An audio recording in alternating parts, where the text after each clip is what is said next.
Selamat datang di kawasan yang membekukan waktu. Di sini, di jantung Jakarta yang modern, berdiri tegak saksi-saksi bisu masa keemasan Batavia. Hari ini, kita akan berjalan menyusuri koridor sejarah, menelusuri fasad-fasad megah yang menceritakan kisah berbeda-beda tentang kekuasaan, seni, keuangan, dan komunikasi. Semuanya tanpa melangkah masuk ke dalam museum. Mari kita mulai perjalanan dari pusatnya. Inilah bangunan yang paling berkuasa, Museum Fathahillah. Dahulu, ini adalah Balai Kota Batavia, pusat pemerintahan dan pengadilan. Dari sinilah hukum dan kebijakan Hindia Belanda dijalankan. Lihatlah ketinggiannya, pilar-pilarnya yang kokoh, dan jendela-jendela besar yang seolah mengawasi setiap inci tanah di depannya. Arsitekturnya yang bergaya neoklasik ini dirancang untuk mengintimidasi dan menunjukkan kedaulatan.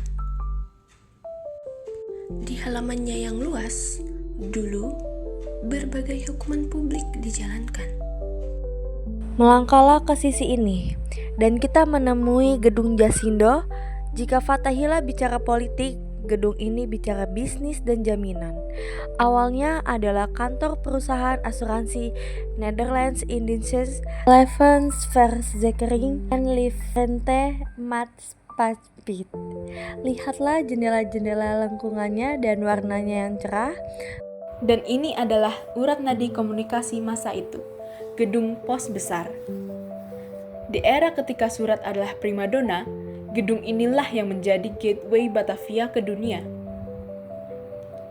Surat-surat cinta, kabar bisnis, dan berita keluarga dari Eropa semua bermuara dan berawal dari sini. Arsitekturnya monumental. Pilar-pilar besar itu bukan hanya sekedar estetika, tapi pernyataan bahwa kami terhubung. Kembali ke sisi timur taman, kita disambut oleh kemegahan lain, Museum Seni Rupa dan Keramik. Awalnya gedung ini adalah pengadilan tinggi. Di balik fasadnya yang anggun dan simetris, dahulu para hakim menjatuhkan putusan di sini.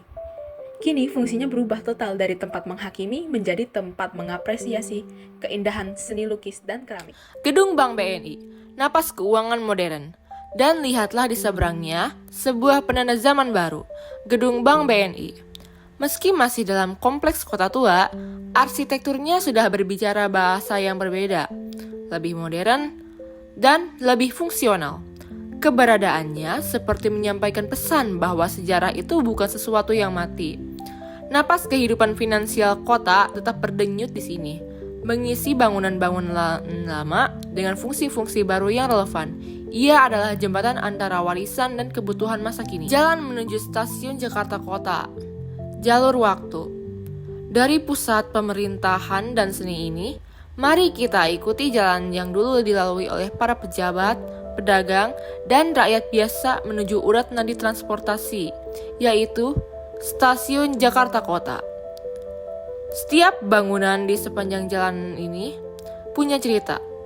Toko-toko tua, kantor ekspedisi, gudang-gudang, mereka adalah tulang rusuk dari tubuh ekonomi Batavia. Stasiun kota. Kita memandang kembali ke koridor sejarah yang baru kita lalui. Setiap gedung tadi, dari rumah kekuasaan, rumah wayang, rumah asuransi, rumah pos, rumah seni, hingga rumah uang adalah bagian dari mozaik besar bernama Batavia.